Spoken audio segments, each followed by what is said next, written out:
Olá, feliz dia, um dia abençoado para você que acompanha o modo Feliz de Viver na internet. Há mais de 10 anos, a Verdade Homem Filho de Deus tem sido divulgada na TV. E como presente para você que hoje em dia assiste ao programa a qualquer hora, em qualquer lugar via internet, disponibilizaremos esses 10 anos de acervo para aproximá-los cada vez mais da imagem verdadeira da vida. Que tal? Todo dia um programa do nosso acervo numa tela perto de você. Entre em contato conosco no 0800 770 2600 de telefone fixo e de celular no 0 operadora 11 5074 4180. Você também pode acessar o site www.sni.org.br e participar das nossas redes sociais. Mas não fique somente no virtual não, estamos esperando você em nossas reuniões. Que esse programa ilumine sua vida. Muito obrigada. Olá! Consagrado seja seu lar e seu coração para receber alegria espiritual e vitória divina. É o programa Aceite ou Noie, um modo feliz de viver. Hoje o preletor Enio Masaki Hara, a professora Maria Murakami e o preletor Cindy Takahashi se unem para traçar um paralelo entre Aceite ou Noie e o tratamento médico. Realmente, a postura mental do paciente é muito importante, inclusive na hora que for ter uma consulta médica e também na hora de estar ingerindo o remédio. No quadro de perguntas e respostas, o preletor Enio Masaki Hara e o preletor Heitor Miyazaki dão a dica de como ter mais paciência para ouvir os outros. Bom, pavio curto, primeiro passo, domina-te a ti mesmo, aprenda a se autocontrolar. Fique conosco e perceba intuitivamente quais são os planos de Deus para a sua vida.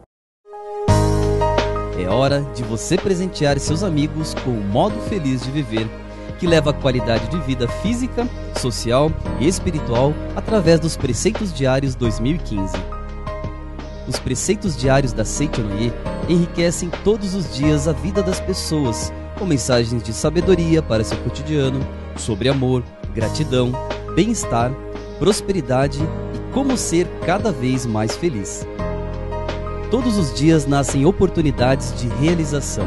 Aproveite cada uma delas e preencha sua vida de alegria e harmonia, lendo os Preceitos Diários.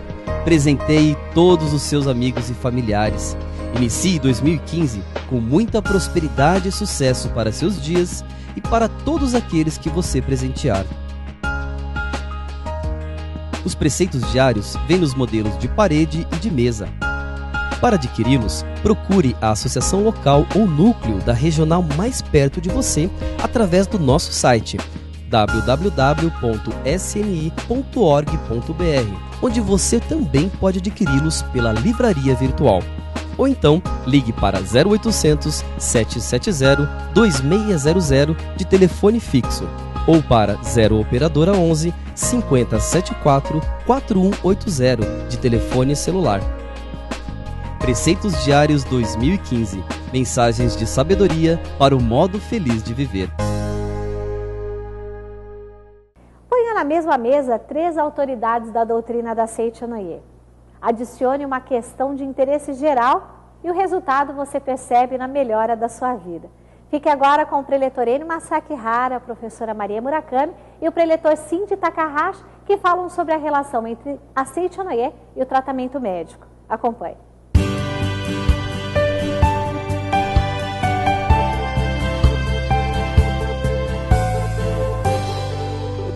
Obrigado a você que está em casa agora assistindo o programa da Aceite ou Noie, esse modo feliz de viver em harmonia com a natureza. Hoje aqui 2 convidados bastante especiais também, professora Maria Murakami. Tudo bem, professora Maria? Tudo bem, muito obrigado, Enio, pela oportunidade. Tudo bom? Tudo maravilhoso. Tudo bem em casa, família? Cada vez melhor. Que bom, cada vez melhor, né? Também aqui o professor de Gabriel Monteiro, professor Cindy Takahashi. Tudo bem, professor? Muito obrigado. Muito obrigado. Graças a Deus, está tudo ótimo. E onde que fica Gabriel Monteiro, professor? Fica no estado de São Paulo. No estado de São Paulo. É uma cidade que realmente existe, viu? Consta no mapa também. Fica próximo aí a Araçatuba. Há quanto tempo que o senhor saiu de Gabriel Monteiro? Um bom tempo. Já faz tempo. Deixa pra lá. Para não falar a idade. Tá certo. E o assunto de hoje é sobre Aceite ou Noie e o tratamento médico. De que maneira a Seitonê e o tratamento médico podem viver em paz, ajudando a população a ser mais feliz e saudável. Professora Maria, aqui no capítulo 12, né, do livro Você Pode Curar a Si Mesmo, tem exatamente sobre esse assunto, né, a Seitonê e o tratamento médico. E aqui fala algumas coisas bastante interessantes, como, por exemplo, que o que proporciona a cura é o despertar espiritual, né? E o que é esse despertar espiritual, professora Maria? Despertar espiritual é descobrir que existe no nosso corpo uma força curativa natural, que é nada mais que a própria vida de Deus. Então, quando a pessoa acredita que a sua vida não se resume a esse corpo carnal, mas uma vida perfeita, que tem existência infinita, aí então se manifesta esta força curativa natural que vai estar fazendo com que haja a cura das doenças. Tanto é que o professor escreve aqui na página 222 que há pessoas que, ao menor indício de doença, correm imediatamente ao médico e pedem explicações pormenorizadas sobre o seu estado de saúde. Não há modo de tratar mais errado do que esse. Se for declarado que o estômago está ruim, a capacidade digestiva e assimiladora realmente sofrerá diminuição acentuada devido ao temor suscitado. Mas se for declarado que o coração não está bem, o temor provocado alterará a frequência cardíaca. E ainda, se for declarado que os pulmões estão mal, o temor coletivo de que doença pulmonar é mortal será projetado no corpo e acabará arruinando verdadeiramente. A influência da mente no funcionamento do corpo é imensa. Ela faz mudar prontamente o fluxo sanguíneo. Daí a importância de os médicos, além de estar ministrando remédios, né, estar falando para ela, estar acreditando, né, acreditando que ela tem a capacidade de estar fazendo a cura do seu interior e falar com convicção que você toma esse remédio e com certeza você vai se curar. E essa fé da pessoa nas palavras do médico é que vai fazer curar. Olha só, professor Shinji Takahashi, no livro Você Pode Curar a Si Mesmo, na página 212, né? Logo no início dessa página, diz assim: o que quer que seja, a reação varia de acordo com o estado mental de cada pessoa. Então, significa o quê? Que além de ir no médico, tomar os medicamentos, é importante, então, esse estado mental da pessoa, até na hora de ir no médico, por exemplo, de ingerir um medicamento também? Sim, se a pessoa acredita no médico, então, aquilo que o médico falar, a pessoa aceita. E, por exemplo, se um bom médico receita um determinado remédio, então este remédio, a pessoa, como foi receitado por um bom médico, então ela acredita que aquele remédio vai ter um efeito positivo. E como acredita no remédio, então esta pessoa o remédio vai fazer realmente um bom efeito. Agora, se a pessoa vai para o médico e fica pensando, será que esse médico realmente tem condição de me curar? Fica duvidando da capacidade, da capacidade do médico, então, nesse momento, o paciente, como não acredita muito, não tem muita confiança no médico, mesmo que o médico receite uma determinada substância, um determinado remédio, ele vai tomar aquele remédio pensando, será que vai ter realmente eficácia esse remédio? Então, devido a essa falta de confiança, então o remédio acaba realmente não surtindo efeito. Dentro desse livro mesmo, existe o relato de um farmacêutico que foi para um médico, estava com um problema, foi para o médico, foi tratado no hospital e teve um ótimo resultado. Depois, quando já estava para ter alta, no momento em que foi receber a alta, ele ficou sabendo qual foi o remédio que foi ministrado. E ele pensou, mas um remédio assim tão vulgar é que me curou? Por quê? Porque ele acreditou na palavra do médico. Se ele tivesse pensado, esse remédio não funciona, então mesmo que fosse um grande médico, provavelmente a eficácia seria outra. Mas como ele acreditava no médico e pensou, como é um remédio receitado por esse médico, então com certeza vai me curar. Então, tomou o remédio sem saber o nome do remédio. Então, em função disso, ele teve a cura bem rápida. Então, daí nós podemos perceber que realmente a postura mental do paciente é muito importante, inclusive na hora que for ter uma consulta médica e também na hora de estar ingerindo o remédio. Professora Maria, hoje dentro da Seite ONE tem dezenas de adeptos, colaboradores, dirigentes que já são médicos, né? Dr. Jorge, lá de Sergipe, por exemplo, lá perto de Canindé, São Francisco, Dr. Nivaldo, lá de Barreiras, na Bahia, Dr. Edith, Dr. Edith. Uribe. Então, são muitos, né? E o professor Cindy agora falava do quanto influencia a mente da pessoa, de quem recebe os medicamentos, mas também do médico também, na hora de falar com o paciente, também tem uma certa influência só na palavra, na atitude mental do médico também. Exatamente. Por isso que o professor fala aqui que o médico não tem necessidade de ficar detalhando muito a gravidade da doença, porque isso vai estar suscitando no paciente o pensamento de que a minha situação é muito grave, né? Então, a palavra, a forma como o médico vai falar com o paciente é que vai fazer com que ele receba a crença por parte do paciente de que vai ser curado com esse médico. Então, o professor escreve aqui que essa questão de relacionamento entre o médico e o paciente é de extrema importância. Se o médico é uma pessoa, além de tudo, competente, mas é uma pessoa simpática e educada, ali vai se estabelecer uma relação de extrema confiança. E o paciente, tendo confiança e simpatia em relação ao médico, só por esse fato já está metade do caminho andado, diríamos assim. Então é muito importante isso que o professor fala. Ele até conta aqui o relato de uma pessoa que, certo dia, foi para procurar o médico não tinha um remédio bom, ele misturou água com açúcar e ministrou: você toma esse daqui que em 2 dias você está curado. Em 2 dias está curado. Então aqui o professor fala que a cura é a questão de fé, o quanto a pessoa acredita. Mesmo quando Jesus curava, ele dizia: a tua fé te curou, não é eu que curei. E quando os discípulos de Jesus saíam para curar os enfermos e voltavam sem curar, o que Jesus dizia? Homens de pouca fé. Professor Cindy, de onde vem, né, essa ideia de doença, por que eu estou doente? E também hoje se fala muito na medicina da psicossomática hoje também, né? Os sentimentos de mágoas, ódio, tristeza, que acabam gerando também infortúnio na vida física da pessoa.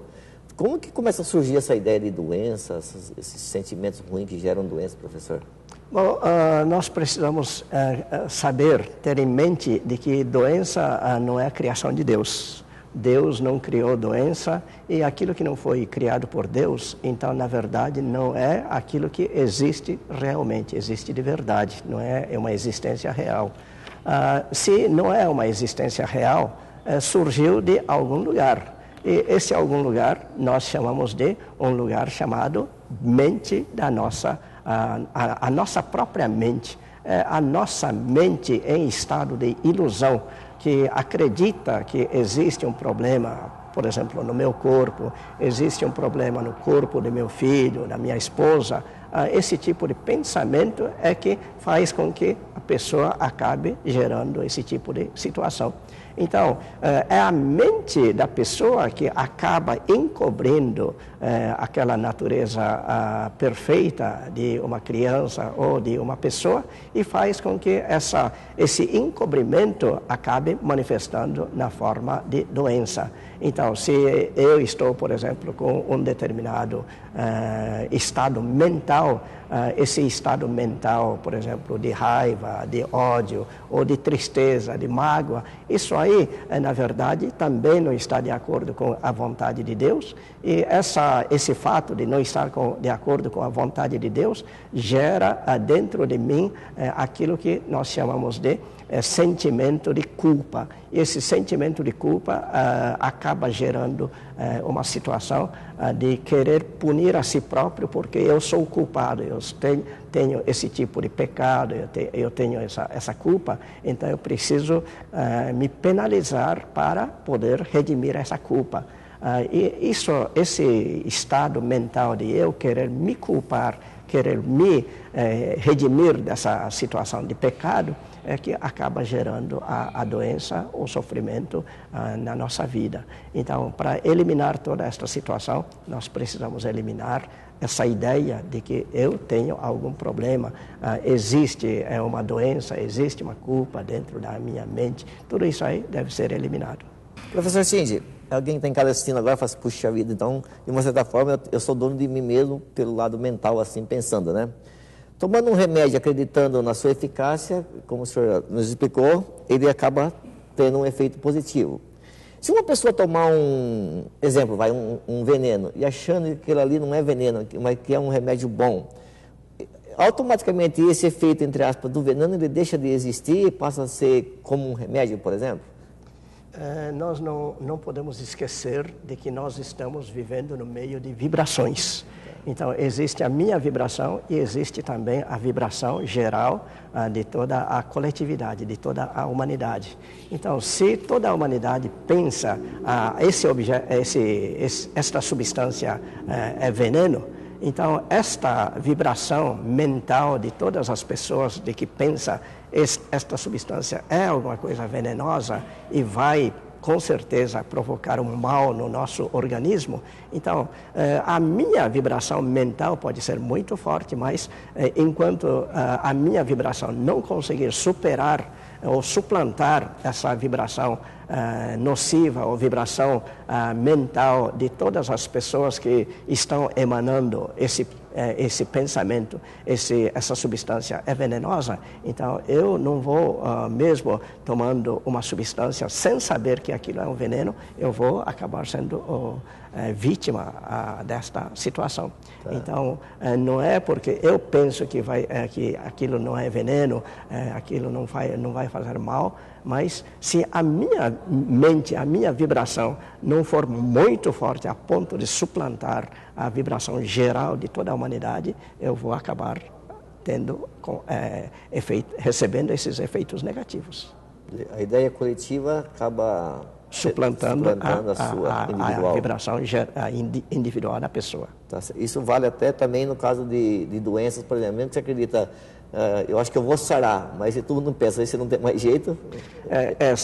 Exatamente por isso é que nós precisamos fortalecer a nossa fé, dizendo, eu, como filho de Deus, eu sou isento de pecado, isento de doença, e como filho de Deus, eu tenho condições de superar toda esta situação. Quando nós tivermos esta firme convicção, então esta convicção é que vai suplantar toda essa vibração negativa da humanidade também.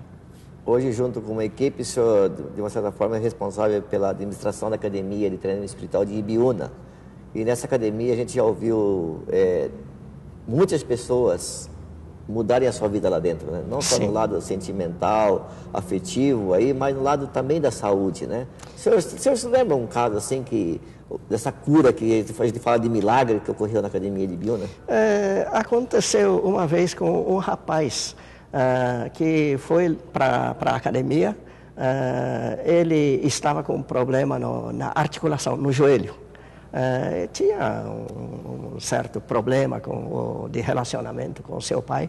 Na verdade, era um jovem de 16 ou 17 anos de idade. Ele foi praticamente forçado para a academia e não queria assistir o seminário. Mas quando ligou para o pai dizendo, vem me buscar, aí o pai disse, não, você está aí, fique aí. E acabou ficando. E numa das atividades onde nós tivemos a purificação da mente, esse rapaz, mesmo não acreditando muito naquela atividade lá, pensando, bom, já que o orientador está falando para escrever pontos negativos, então vamos escrever. Escreveu lá a mágoa, a raiva que tinha em relação ao pai, e quando fez essa prática da purificação da mente, depois ele esteve andando um degrau lá, numa escadaria, e quando ele foi descer a escadaria, que percebeu que a dor dele já tinha desaparecido por completo. Isso por quê? Porque a mente desta pessoa transformou, e quando transformou a mente, o relacionamento com os pais também tinha ele mudado completamente, e o fato de ter mudado a mente, o relacionamento com os pais também mudou, então acabou curando a doença desse rapaz. Professor, nós temos só mais um minuto, mas o ex-supremo presidente da Seicho-no-Ye, professor Seiichi Taniguchi, também, antes de conhecer a Seicho-no-Ye, ele até conheceu a Seicho-no-Ye também devido a uma enfermidade grave, né? Tuberculose. O senhor podia dar uma... Inclusive ele tinha ido para a guerra, mas lá foi constatado que ele estava com tuberculose, então ele foi para o hospital. E ele até conta que ele não queria ir para a guerra porque ele não queria matar ninguém.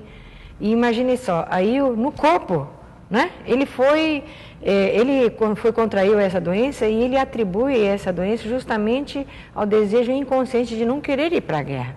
Aí lá no hospital, ele chegou para as mãos dele o livro A Verdade da Vida.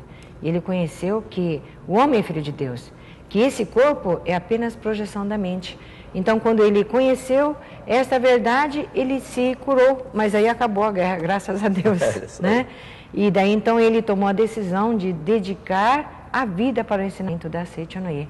E daí, ele veio para a Seicho-no-Ye porque o professor Masaru Taniguchi estava precisando de um tradutor do inglês para o japonês. E como ele era exímio, né, em inglês, ele veio, daí conheceu a filha do mestre e se casaram, e logicamente ele, inclusive, casou-se, ele passou a adotar o sobrenome da família Taniguchi. Então, entre aspas, a tuberculose foi um bom negócio. Obrigado. Muito obrigado. Obrigado, professora Maria Murakami, obrigado, professor Shigi Takahashi, muito obrigado a todos. Uma questão séria chegou até a nossa produção e resolvemos lançá-la à pauta do quadro de perguntas e respostas.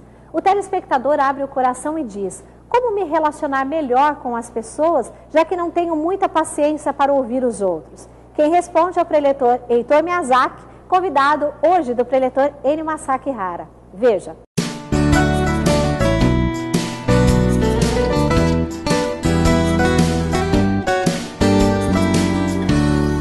Muito obrigado, professor Heitor Miyazaki está aqui no quadro de perguntas e respostas para você. Então escreva para a gente, tv@sni.org.br.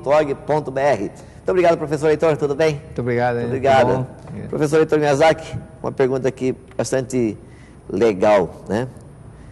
Como me relacionar melhor com as pessoas, já que não tenho muita paciência? Pavio curto, professor.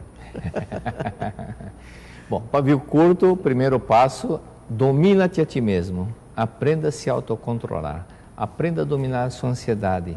Esse é um primeiro passo para que a pessoa possa desenvolver esse lado. O outro detalhe... professor, aí esse domina-te a ti mesmo, tem alguma receita para isso, professor? Porque tem gente que é impossível, não tem paciência, né? Tem a partir do momento que ela procura sempre vigiar, procura verificar onde é que ela precisa se autocontrolar. Eu sou filha de Deus, eu sou filho de Deus, ou seja, ela vai dizendo, eu sou filho de Deus, fazendo o autossugestionamento que Milicoe ensinou. Sou filho de Deus, sou harmonioso, sou compreensivo, sou bondoso. Ela falar isso para ela mesma várias vezes antes de dormir ou assim que acordar. Consequentemente, ela vai conseguir se autocontrolar. Por exemplo, suponhamos que vem um cara a 120 por hora, de repente ele tem que parar. Se ele brecar naquele instante, ele não vai parar onde ele brecou, vai ter a velocidade de arrastamento, né? E da mesma forma, se a pessoa já vem nervosa, enfesada e quiser ficar calma naquele momento, já vai ser difícil parar naquele momento. Já atropela já. Atropela. Então, para que não aconteça, né, essa irritação, já autodominando, autocontrolando através das palavras da autossugestionamento. Eu sou filho de Deus, sou harmonioso, sou bondoso, sou compreensivo, e ela compreendendo, gravando que é compreensivo, vai manifestar esse autodomínio.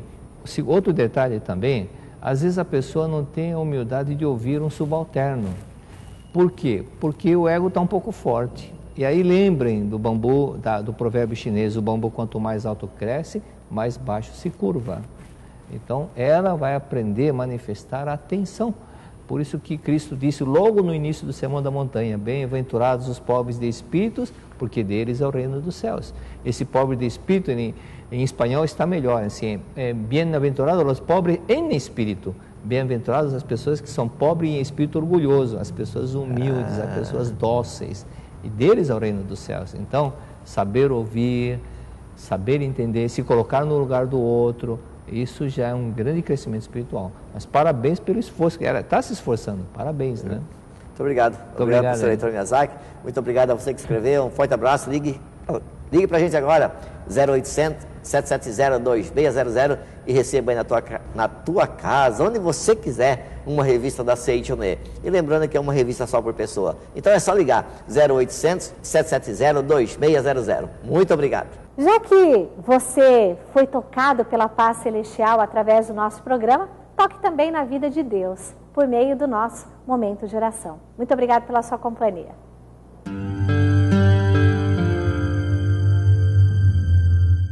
Oração para tornar o lar um paraíso. Sou filho de Deus. A vida de Deus flui para o meu interior e se torna minha vida. Sou a suprema autorrealização de Deus. Dentro de mim se aloja a luz infinita de Deus. Se estou vivo, é porque essa luz vive dentro de mim. A luz infinita de Deus é a minha própria vida. A fé em Deus que se desperta em mim nada mais é que o sussurro de Deus que se aloja em meu interior. Quando clamo por Deus, é Deus do meu interior que está chamando por Deus Pai. O grande mestre budista Shinran também disse: a mente que acredita em Buda é a natureza búdica, e a natureza búdica é Buda. A fé consiste no fato de Buda chamar Buda e Deus adorar Deus. A vida de Deus, que é eterna, está alojada em mim como minha vida, e por isso a minha vida também é eterna, imortal e inadoecível.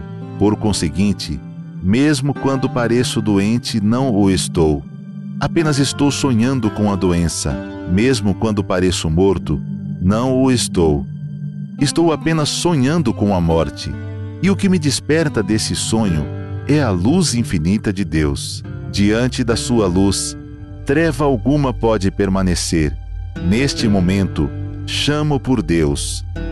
Quando o ser humano chama por Deus, este lhe responde. Chamando por Deus, estou sintonizando com as suas vibrações mentais. Estou sempre unido a Deus. Sou um com Deus. Todos os membros da minha família também são filhos de Deus. Sempre reverencio os meus familiares como filhos de Deus. Aqui e agora é o paraíso. Paraíso é o lugar onde Deus está presente. Logo, o paraíso está aqui e agora. Aqui não é o mundo material em absoluto. Por isso, o meu lar está sempre iluminado pela luz do paraíso e sorriso de alegria ilumina a fisionomia de todos os meus familiares. Quando me alegro, toda a família se alegra. E quando a família se alegra, eu me alegro. Dentro dessa atmosfera de alegria, progride sadiamente a alma de cada um dos membros da minha família. Muito obrigado.